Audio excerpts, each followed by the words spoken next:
ओम नमो भगवते वासुदेवाय नमः।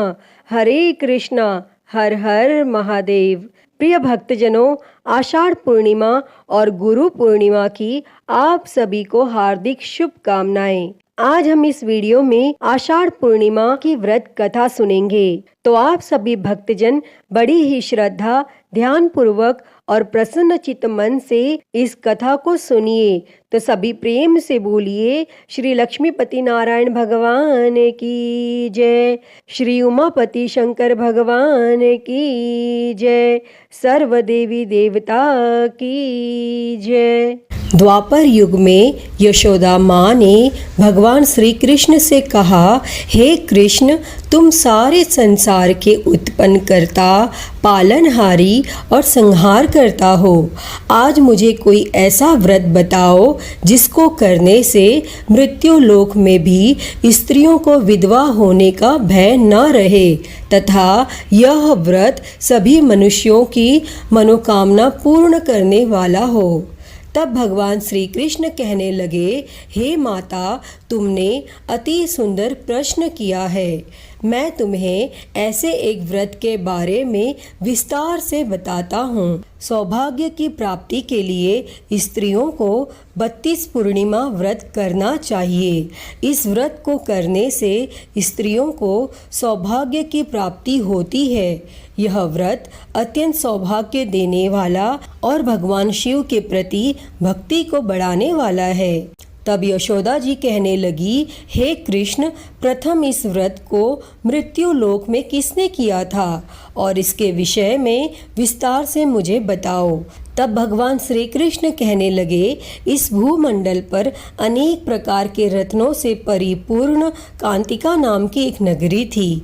वहाँ चंद्रहास्य नामक राजा राज्य करता था और उसी नगर में धनेश्वर नाम का एक ब्राह्मण रहता था और उसकी पत्नी सुशीला अति रूपवती थी।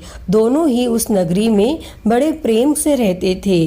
घर में धन धान्य आदि की कोई कमी नहीं थी, परंतु उनको बहुत बड़ा दुख था कि उनकी कोई संतान नहीं है।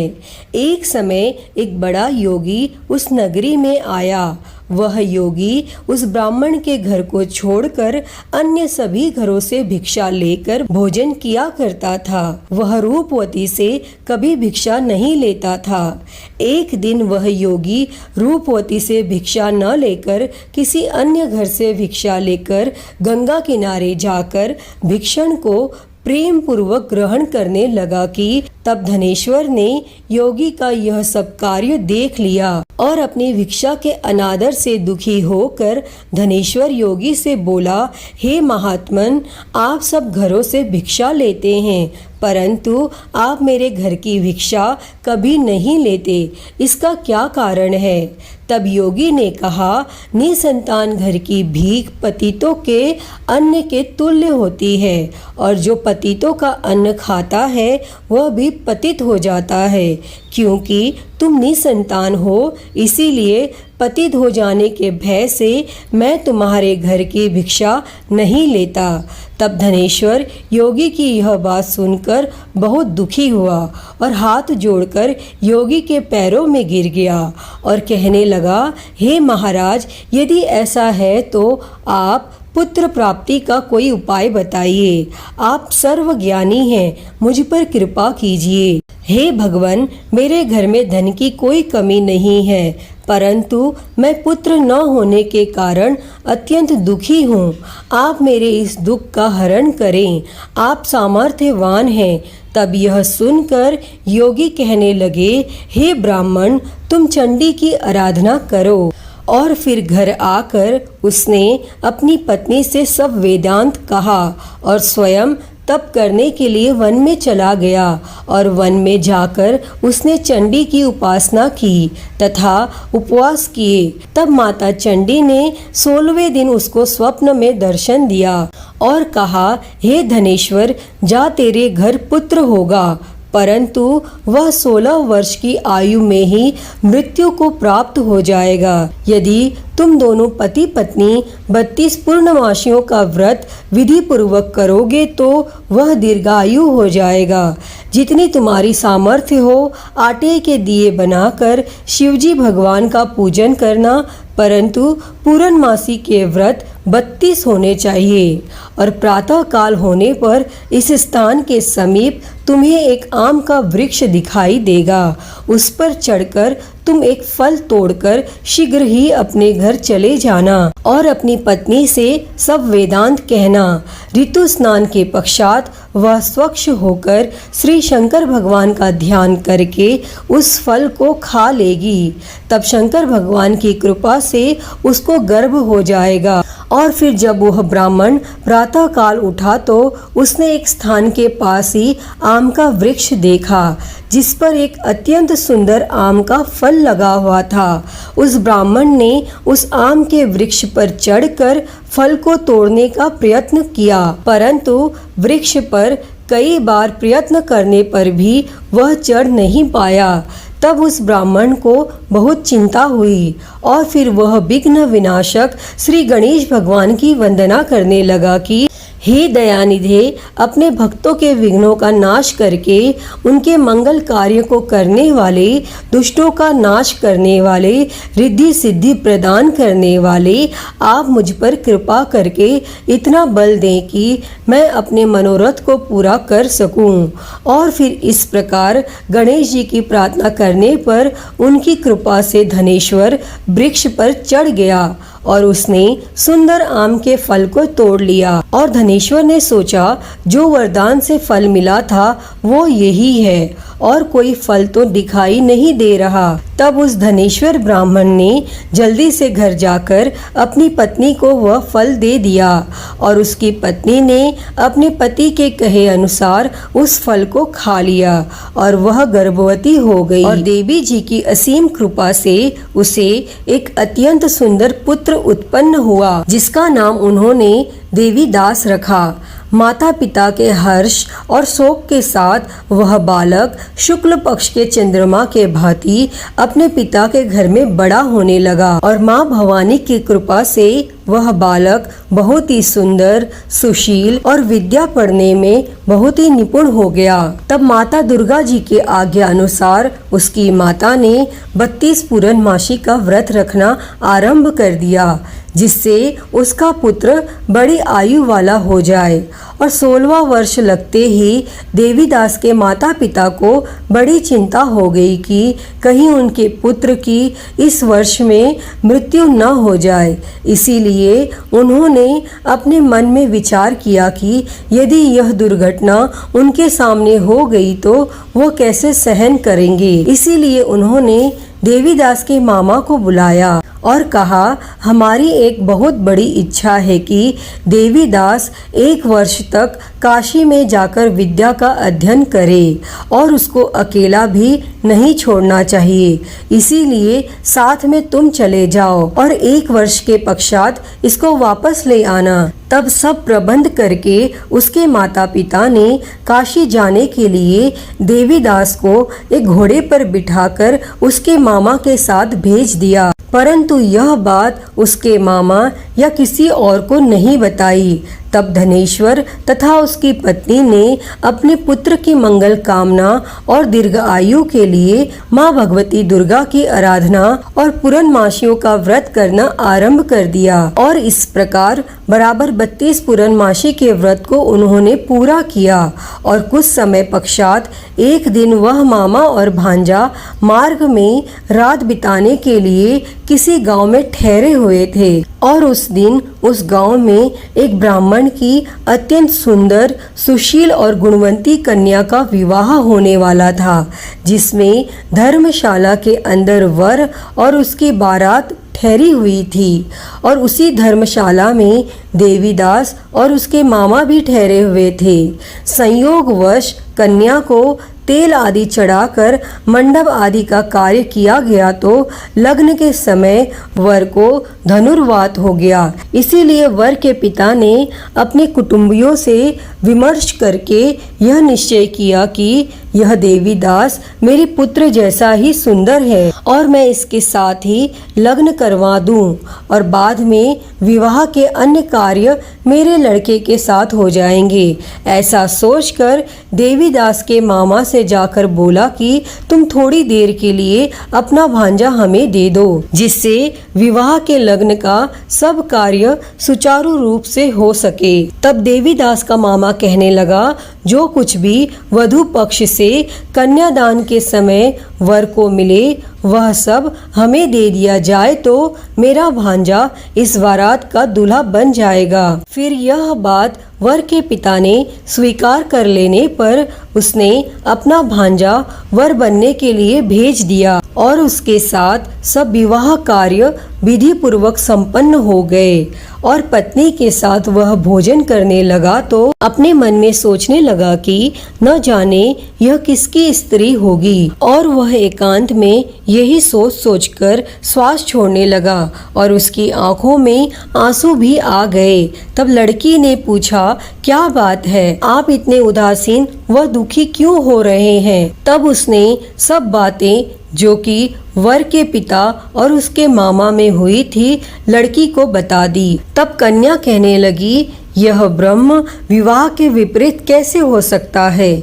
देव ब्राह्मण और अग्नि के सामने मैंने आपको ही अपना पति माना है, इसीलिए आप ही मेरे पति हैं और मैं आपकी ही पत्नी रहूंगी, अन्य किसी की कदापि नहीं।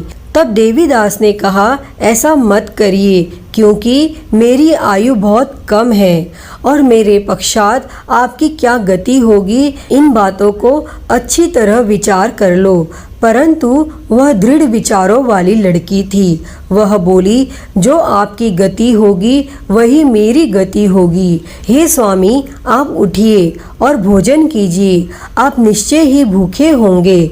तब देवीदास और उसकी पत्नी ने भोजन किया तथा शेष रात्रि वह सोते रहे। और प्रातःकाल देवीदास ने अपनी पत्नी को 3 नगों से जड़ी हुई एक अंगूठी दी और एक रुमाल दिया और बोला, हे प्रिय, इसे लो और संकेत समझकर स्थिरचित हो जाओ। मेरा मरण और जीवन जानने के लिए एक पुष्प वाटिका बना लो और उसमें सुगंधित वाली एक नवमल्लिका लगाओ और उसको प्रतिदिन जल से सिंचा करो और आनंद के साथ खेलो कूदो और उत्सव मनाओ। जिस समय और जिस दिन मेरा प्रणात होगा यह फूल सूख जाएंगे और जब यह फिर से हरे हो जाए तो समझ लेना मैं जीवित हूँ। यह बात निश्चय करके समझ लेना, इसमें कोई भी संशय नहीं है। इतना कहकर देवीदास वहाँ से चला गया और प्रातः काल होते ही वहाँ पर बाजे बजने लगे और जिस समय विवाह कार्य समाप्त करने के लिए वर तथा सब बाराती मंडप में आए तो कन्या ने वर को भली प्रकार से देखकर अपने पिता से कहा, यह मेरा पति नहीं है, मेरा पति वही है जिसके साथ रात्रि में मेरा पानी ग्रहण हुआ था, इसके साथ मेरा विवाह नहीं हुआ। यदि यह वही पुरुष है तो बताए कि मैंने इसको क्या दिया और कन्यादान के समय जो आभूषण आदि दिए गए थे वह दिखाए तथा रात में क्या गुप्त बातें मैंने इनसे कही वह सब सुनाए। तब पिता ने उसके कहे अनुसार वर को बुलाया। कन्या की यह सब बातें सुनकर वह कहने लगे, मैं कुछ भी नहीं जानता, और इसके पश्चात लज्जित होकर वह अपना छोटा सा मुंह लेकर चला गया और सारी बारात भी अपमानित होकर वहां से लौट गई। तब भगवान श्री कृष्ण बोले, हे माता, इस प्रकार देवीदास काशी विद्यार्थन के लिए चला गया और कुछ समय बीत गया तो काल से प्रेरित होकर एक सर्प रात्रि के समय उसको डसने के लिए वहां पर आया और उस विषधर के प्रभाव से उसके शयन का स्थान चारों ओर से विष की ज्वाला में विषैला हो गया, परंतु व्रत के प्रभाव से उसको काट नहीं पाया, क्योंकि पहले ही उसकी माता ने 32 पूर्णमासी का व्रत रखा था। फिर इसके बाद मध्याह्न के समय स्वयं काल वहां आया और उसके शरीर से प्राणों को निकालने का प्रयत्न करने लगा, जिससे वह मूर्छित होकर पृथ्वी पर गिर गया। और उसी समय माता पार्वती के साथ भगवान शंकर वहां आ गए और उसको मूर्छित दशा में देखकर माता पार्वती जी ने शंकर भगवान से प्रार्थना की कि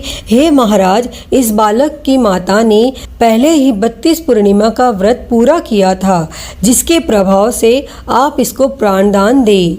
तब माँ भवानी के कहने पर भक्त वत्सल भगवान शिव जी ने उसको प्राणदान दे दिया और इस व्रत के प्रभाव से काल को भी पीछे हटना पड़ा और देवीदास स्वस्थ होकर बैठ गया। और उधर उसकी पत्नी उसके काल की प्रतीक्षा किया करती थी। जब उसने देखा उस पुष्प वाटिका में पुष्प कुछ भी नहीं रहे तो उसको अत्यंत आश्चर्य हुआ, लेकिन जब वह जैसे ही हरे भरे हो गए तो वह जान गई कि अब उसका पति ठीक ठाक है, वह जीवित हो गया है। यह देखकर वो बहुत ही प्रसन्न हो उठी और अपने पिता से कहने लगी, पिताजी, मेरे पति जीवित हैं, आप उनको ढूंढिए। और फिर जब 16वां वर्ष व्यतीत हो गया तो देवीदास भी अपने मामा के साथ काशी से चल दिया। इधर उसके ससुर उसको ढूंढने के लिए अपने घर से जाने ही वाले थे कि वह दोनों मामा भांजा वहां पर आ गए और उनको आया हुआ देखकर उनके ससुर को बहुत ही प्रसन्नता हुई और वह उन्हें अपने घर ले गए। उस समय नगर के निवासी भी वहां इकट्ठे हो गए और सबने निश्चय किया कि अवश्य ही इसी बालक के साथ कन्या का विवाह हुआ था। और उस बालक को कन्या ने जब देखा तो पहचान लिया कि यह तो वही है जो संकेत करके गया था। तब उपरांत सब कहने लगे, भला हुआ यह आ गया, और सब नगरवासियों ने आनंद मनाया। और फिर कुछ दिनों बाद देवीदास अपनी पत्नी और मामा के साथ अपने ससुर के घर से बहुत सारे उपहार लेकर अपने माता पिता के घर की तरफ प्रस्थान किया। और जब वह अपने गांव के निकट पहुंच गए तो कई लोगों ने उसे देखकर उसके माता पिता को पहले ही खबर दे दी कि तुम्हारा पुत्र देवीदास अपनी पत्नी और मामा के सहित आ रहा है। तब ऐसा समाचार सुनकर माता पिता को विश्वास नहीं हुआ, परंतु जब और लोगों ने भी यही बात आकर उन्हें बताई तो उनको बड़ा आश्चर्य हुआ। लेकिन थोड़ी देर में देवीदास ने आकर अपने माता पिता के चरणों में अपना सर रख कर प्रणाम किया और उसकी पत्नी ने अपने सास ससुर के चरणों को स्पर्श किया तो माता पिता ने अपने पुत्र और पुत्र वधू को हृदय से लगा लिया और दोनों की आंखों में प्रेम अश्रु बह चले। और अपने पुत्र तथा पुत्र वधू के आने की खुशी में धनेश्वर ने बड़ा ही भारी उत्सव किया और ब्राह्मणों को दान दक्षिणा देकर प्रसन्न किया। तब भगवान श्री कृष्ण कहने लगे, इस प्रकार धनेश्वर 32 पूर्णमासियों के व्रत के प्रभाव से पुत्रवान हो गया। और जो भी स्त्रियां 32 पूर्णमासी के व्रत को करती हैं वे जन्म जन्मांतर में वैधव्य का दुख नहीं भोगती और सदैव सौभाग्यवती रहती हैं। हे भगवान, इस कथा को कहते सुनते और हुंकारा भरते पर सदैव अपनी कृपा बनाए रखना। तो बोलिए गणेश जी भगवान की जय, उमापति महादेव की जय, श्री लक्ष्मी नारायण भगवान की जय। प्रिय भक्तजनों, तो मैं उम्मीद करती हूँ कि आपको आज की यह कथा पसंद आई होगी और अगर वीडियो अच्छी लगी हो तो इसे लाइक करें, ज़्यादा से ज़्यादा शेयर करें और हरिहर भक्ति चैनल को सब्सक्राइब कर नोटिफिकेशन बेल को ज़रूर ऑन कर लें। हर हर महादेव। धन्यवाद।